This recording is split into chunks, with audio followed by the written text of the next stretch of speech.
Good morning, all. Yeah, it's early in the morning, and I've been up very earlier than this because I finished an oral exam this morning with the Nutrition Network, and I don't feel like going back to bed. And so I thought I would go live with a pop-up show right now. And the reason for this is twofold. First is I want to let you know that I'm speaking at Low Carb USA in Boca, Florida, this coming weekend, and my talk is going to be a gout hypothesis and a plan for remission. And there are still tickets available to this, and the reason you might be interested in this is one, to hear this hypothesis. If you're a gout sufferer and you're following my channel, you'll be able to see my talk live when it's happening, and I'm going to put the link for that in my chat here for any of you that happen to be listening right now. Okay, so it's there. You can get to Low Carb USA, and they have, like I said, they still have remote tickets available, and you will hear not only my conference, but also the presentation by other individuals, and anyone who's suffering from chronic disease should participate in this conference, because you're going to learn a tremendous amount about how to reverse those conditions utilizing a low-carb lifestyle. Now, the second reason for my pop-up this morning is to talk briefly about the relationship between a gout hypothesis and a plan for remission, and how it relates to being able to reverse diabetes, obesity, and how to improve cardiovascular disease.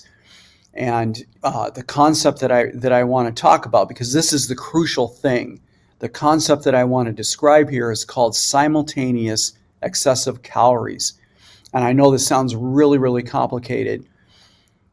So let me briefly explain what I mean. So at the core of chronic disease, diabetes, obesity, cardiovascular disease, and the gout condition is a hypothesis that has been presented by Dr. Richard Johnson, which is called the fructose uric acid model of diabetes, obesity, cardiovascular disease, and gout. And the way that this works, and this is really an amazing hypothesis. It's come from decades of work and hundreds of publications, and is sitting underneath and may well be the driving factor of insulin resistance, which leads to metabolic syndrome, which then leads to the chronic diseases that we're talking about here. So the gout condition is not this independent disease that's sitting out there like you've got a headache, right? The gout condition is being driven by the same central factor as diabetes, obesity, and cardiovascular disease. And some of you may be sitting back and going, well, how does this work? And the way that this works is that we all have different genetics, right?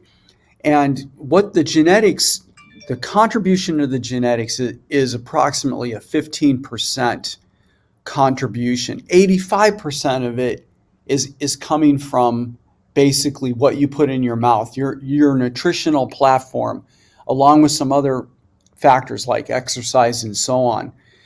How your body, your particular body, responds to this assault of sugar, high fructose corn syrup, agave syrups, and processed food, how you respond to that pressure depends on this genetic factor, which is 15%. And when I talk about this, we need to be careful, because the layman's view of this is like, what is he talking about? A gene, like a single gene that is like, I have the gene for gout? No, it doesn't work that way, right?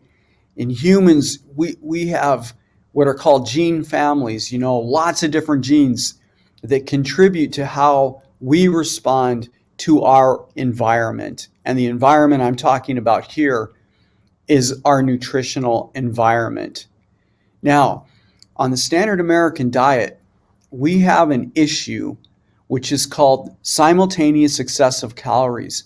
And when I talk about that, what I'm referring to is the standard American liver that is sitting in the standard American person, right? That is waiting for a standard American meal.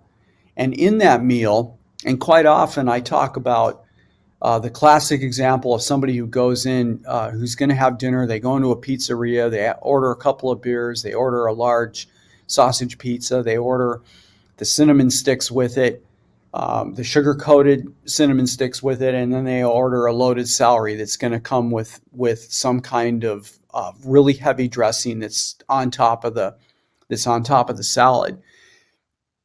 And in that situation, and I mean for this pop-up room this morning to be short, so I'm going to just cut to the chase. In the eating example I'm giving you, that individual is going to have an excessively high load of glucose, high load of fructose, and a high load potentially of alcohol. Now, you may be thinking, I don't drink alcohol, but what if you have sodas instead? And soda has sugar and high fructose corn and or high fructose corn syrup in it, and the effect is the same because the sugar and the high fructose corn syrup are metabolized in parallel to alcohol. So they have different metabolic pathways in the liver that break them down, right? But I use the term break them down, but just forgive me for that right now. But the point is that they end up in the same exact place, which is you have an acute sudden rise in uric acid on an intracellular basis. So you have the standard American liver, and in that meal, you have a massive load of glucose, a massive load of fructose, and then a massive load of either with the alcohol and or a soda, which would bring in glucose and fructose again. The point is, when those macromolecules are brought into the liver is going to be overwhelmed because you've got all of this happening at once. The contribution of the glucose, which we call a hyperglycemic event, activates a biochemical pathway called the polyol pathway, which converts a significant amount of that glucose coming into the liver into fructose. We have the fructose coming in to the liver. It comes in an unregulated manner, and then it's quantitatively, without any feedback mechanisms to slow the processing down, it's processed, phosphorylated with ATP to produce fructose 1-phosphate. Anyway, to get past the biochemistry lesson here, the fructose, number one, is quantitatively converted. The ATP is quantitatively converted into uric acid in a series of steps modulated by this enzyme that's called AMP deaminase. The point is, from all these contributors, the alcohol, the fructose, and the glucose, we get this massive sudden increase in uric acid within the liver. And this is driving mitochondrial dysfunction, right? I don't want to say it damages the liver. It does. If this kind of meal is being eaten 5 or 6 times a day, irrespective of the alcohol component at dinner time, then it does cause damage over the long run. Chronic eating this way chronically every single day, right? Evolutionarily, there is a reason for the way this uric acid is formed and what it does, because it throws, if you follow Dr. Johnson's work, it throws what we call a fat switch, and it allows your system to store fat, which back in the day when we were hunters and gatherers, this was an advantage, because when we would have a meal that had a lot of carbohydrate in it, then we would generate this fat, and then we would burn the fat as an energy source until we would get to our next food supply, whatever that was, right? Because in those days, we had to go long periods without eating between being able to collect and have food sources. But in the context of our modern lifestyle, right? Most people are eating this way all day long. They're having 5 or 6 standard American meals. And so the liver is being overwhelmed. The insulin expression is being maintained at a high level all day, and we're producing this intracellular uric acid. And it has the effect of causing dysregulation in the mitochondria. It also diverts our energy production into de novo lipogenesis. So we're producing fat in the liver. We have oil droplets that remain in the liver, which is how we get to fatty liver, which is not healthy, right? Because this is being done on a chronic basis. Also, we make triglycerides that are packaged up into VLDL and are pushed out into the circulatory system, which is why when you have your triglycerides measured and you're a standard American eater, your triglycerides are usually high and your HDL is usually low. This is the reason why.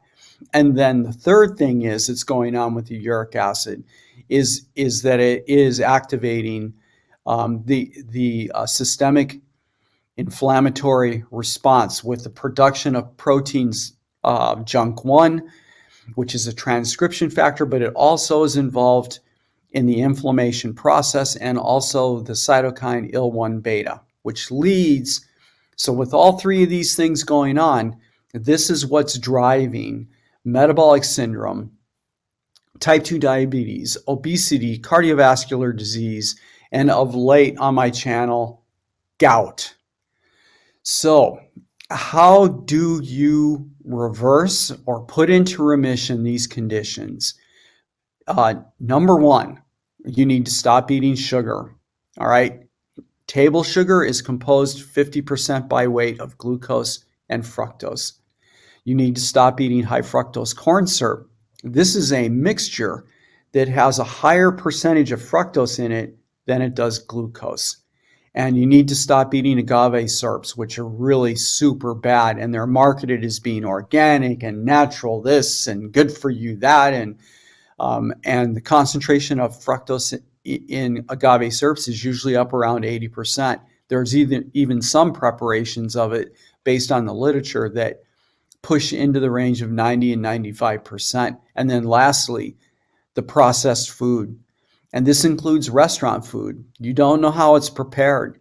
And in these days, sugar or high fructose corn syrups, because they come in liquid form, they can very easily be added to food. You just stir it right in and you're not ever going to know. There's a level of sweetness there. And we know that sugar, high fructose corn syrups, the agave syrups and the sugars and whatnot that you find in the processed food, they activate the same addictive center as alcohol and other assorted addictive drugs, right? Albeit on a more subtle level. Why? Because this drives your need to continue eating food that is like that. So the easiest thing that you can do to improve your lifestyle is just stop eating the sugar. And if you're chronically drinking alcohol every day, that is another thing that you need to tamp down on, because the alcohol itself is driving the same pathway. It causes the acute sudden rise in uric acid within the liver, along with other organs. And the acute sudden rise of the uric acid, it's what's driving the mitochondrial dysfunction, which leads to these other things that I talked about, the systemic inflammation, and the de novo lipogenesis, which is putting oil into the liver. And oil in the liver is not good. It leads to non-alcoholic fatty liver disease, which in a coming full circle is driving the metabolic syndrome, because the liver is not functioning correctly anymore, right? The more oil that you build up in the liver, the more the liver is going to be dysfunctioning in one of the primary jobs that it does. So my word to my viewers this morning is to check out Low Carb USA. I provide the link in the chat here. I also will put it in the show notes underneath this after I end the broadcast. And remember, down the road we go, right? Lower the carbs, down the road we go, as I always say. And I'll see you next time.